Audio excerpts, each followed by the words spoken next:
E o presidente Lula pode ser denunciado por antissemitismo após falas sobre Israel. O deputado federal Rodolfo Nogueira, do PL do Mato Grosso do Sul, vai apresentar a denúncia contra Lula no Tribunal Penal Internacional de Haia. As falas em questão foram proferidas pelo chefe do executivo durante uma reunião na cúpula da União Africana. O presidente comparou os ataques de Israel ao Holocausto. Nogueira declarou que as falas de Lula fomentam o discurso de ódio e o antissemitismo, isso nas palavras dele. A peça deve ser protocolada ainda essa semana na Corte Internacional. Para entender todo esse cenário de crise diplomática entre Brasil e Israel, a gente conversa agora com o pesquisador de Harvard e professor de Relações Internacionais da Universidade Federal Fluminense, Vitélio Brustolin. Boa tarde, Vitélio. Muito obrigada, pela participação aqui no Hora News. Boa tarde, Renata. Boa tarde a todos. Um prazer conversar com vocês.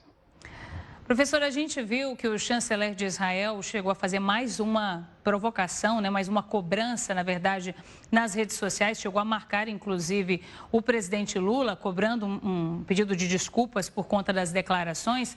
Mas a gente viu também aí, depois daquela reprimenda que foi feita, ao embaixador brasileiro no Museu do Holocausto, agora toda essa questão da Corte de Haia também. Depois desse desenrolar, desde as declarações do presidente até agora, qual que é a sua avaliação? Ainda cabe um pedido de desculpas? Como que o presidente deve se comportar nesse momento? Renata, seria importante que houvesse algum esclarecimento da presidência da República sobre as declarações do presidente Lula. O Palácio do Planalto tem ido na direção de não pedir desculpas e de dizer que as declarações foram dirigidas ao primeiro-ministro Netanyahu e não ao Estado de Israel ou à população de Israel. O problema é que as declarações do Lula, comparando o que acontece em Gaza nesse momento, que tem muitas vítimas inocentes, sim, com o Holocausto, que foi um evento que vitimou 6 milhões de pessoas, que foi um evento organizado pelos nazistas, uma política de Estado com câmaras de gás, com campos de concentração, não é uma comparação plausível.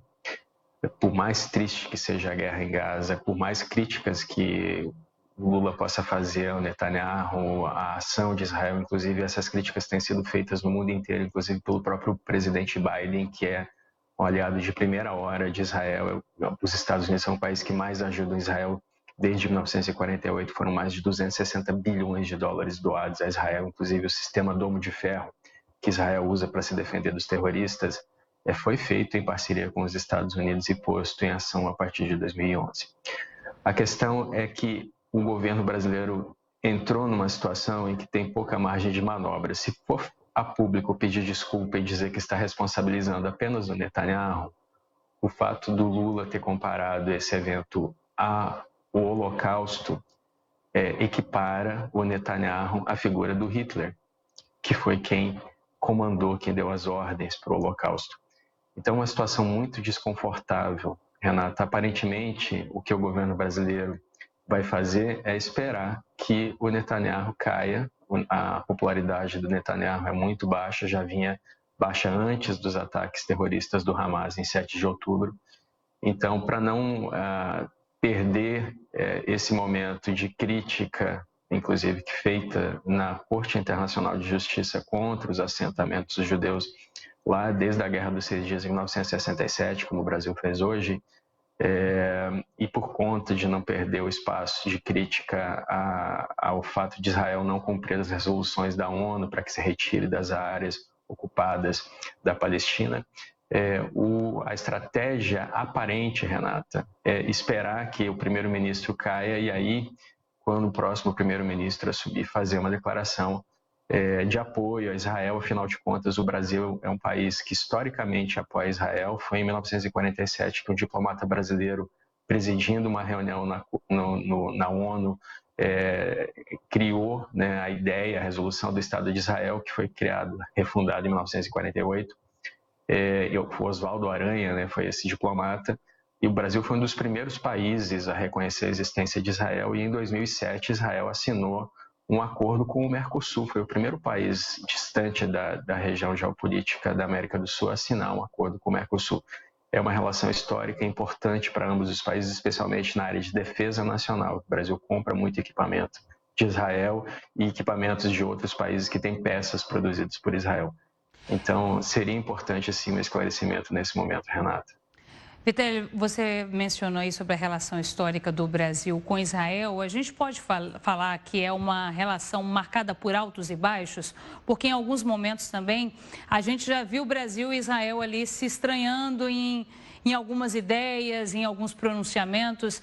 Há exatamente 10 anos atrás, a gente viu aquela situação também de desentendimento durante o governo Dilma Rousseff, em que Israel disse que o Brasil era um anão diplomático. É uma relação já marcada por altos e baixos, historicamente? É marcada, assim como acontece com diversos países quando diferentes governos assumem o poder. Isso não é raro nas relações internacionais. Agora, veja, na diplomacia existem 3 estágios envolvendo os embaixadores. Então, no primeiro estágio, um embaixador ele é chamado para repreensão. No segundo momento, ele é chamado para consulta, que é o que o Brasil fez agora com o Frederico Meyer, que estava em Tel Aviv, foi chamado para consulta pelo Brasil. O terceiro estágio é rompimento das relações diplomáticas. Nós estamos no segundo estágio. Não significa que vai haver um rompimento, ninguém espera isso. Mas é importante que haja, assim, algum tipo de esclarecimento, porque foi completamente gratuito o que aconteceu. As declarações do presidente Lula poderiam ter sido melhor refletidas. Geralmente, quando ele lê os discursos, não acontece esse tipo de coisa. Ele improvisou, ele deu uma resposta forte, fez uma comparação que não é verdadeira, e esse esclarecimento acaba ofendendo as pessoas, né, os israelenses, e o Netanyahu, que tem uma crise de popularidade, vem sendo pressionado para não fazer um ataque em Rafah, inclusive com uma possível resolução dos Estados Unidos apresentada no Conselho de Segurança da ONU, exigindo o cessar-fogo, né? O Netanyahu usa essas declarações para o seu público interno, em proveito próprio. Então, é importante, sim, que haja algum tipo de conversa, de esclarecimento, para que isso não se agrave, Renata. Vitelli, a gente viu que pela terceira vez os Estados Unidos vetaram mais uma proposta de cessar-fogo, né, que foi apresentada pela Argélia. O que de fato poderia fazer com que os Estados Unidos hoje apoiassem, aceitassem uma proposta de cessar-fogo? E queria saber a sua opinião também, porque as autoridades brasileiras têm falado que há um certo exagero na reação por parte de Israel e que isso seria uma possível estratégia para tentar tirar o foco ali da queda de popularidade do primeiro-ministro, também um chamado, né, de apoio por parte da população e também para tirar o foco de situações como a de hoje, né, de mais uma proposta de cessar-fogo que foi vetada. O que poderia levar os Estados Unidos? Bom, a proposta que os Estados Unidos vão apresentar prevê a devolução dos reféns que estão com o Hamas. Havia uma negociação para que esses cerca de 100 reféns civis, aí os reféns militares seriam negociados no segundo momento, fossem devolvidos pelo Hamas para Israel em troca de um cessar-fogo de 40 dias. Essa negociação não foi adiante, o Hamas fez várias exigências que acabasse definitivamente a operação militar de Israel na faixa de Gaza, que fosse então uma espécie de armistício. Então Israel não aceitou. Nesse momento, os Estados Unidos tentam impor aquela negociação via resolução no Conselho de Segurança da ONU, que tem poder de enforcement, tem poder coercitivo. Portanto, essa devolução dos reféns seria o fator que levaria os Estados Unidos a aceitar. Agora, tem que ver se os outros países membros permanentes do Conselho de Segurança também vão aceitar isso. A Rússia, por exemplo, também veta resoluções, assim como a China. Os outros 2 que têm poder de veto são o Reino Unido e a França. E conforme a gente conversava antes, aparentemente o governo Netanyahu tem sim usado essas declarações do Lula para o seu público interno, embora as declarações tenham sido bastante infelizes e precisem sim de algum tipo de retratação, Renata. Vitélio, essa manifestação que o Brasil fez hoje na Corte de Haia, classificando como ilegal a ocupação israelense em território palestino, ela pode levar essa crise diplomática a uma escala maior? Pois é, o Brasil apoiou uma denúncia da África do Sul contra Israel na Corte da ONU que julga estados. Então, Israel está sendo acusado de cometer genocídio. O genocídio, segundo Israel, não ocorre porque o genocídio precisa ser intencional, é um doloso, é um crime doloso, previsto na Convenção para a Prevenção do Crime de Genocídio lá de 1948, que foi criada, inclusive, por conta dos crimes cometidos pelos nazistas contra os judeus durante a Segunda Guerra. Israel alega que não há dolo, que não há intenção de matar os palestinos e que, na verdade, o Hamas utiliza esses palestinos como escudos humanos e, portanto, essas baixas seriam colaterais. Então, é muito difícil comprovar a intenção de um Estado em exterminar. O crime de genocídio prevê o extermínio de 4 categorias: pessoas por nacionalidade, etnia, raça ou religião. É difícil a comprovação disso, inclusive porque a população palestina de 1990 a 2022 cresceu 155%, enquanto a média mundial de crescimento foi de 50%, ou seja, a população palestina vem crescendo. O que poderia ser alegado contra Israel são crimes de guerra, né? Uso desproporcional de mísseis, de bombas em áreas densamente povoadas, como na área de refugiados de Jabalia, por exemplo, onde para matar 2 terroristas, mais de 100 civis foram mortos com o bombardeio de mísseis. Mas isso é um crime de guerra, pode ser um crime contra a humanidade, mas não é exatamente o crime de genocídio, porque seria culposo e não doloso. Então essa tem sido a defesa de Israel.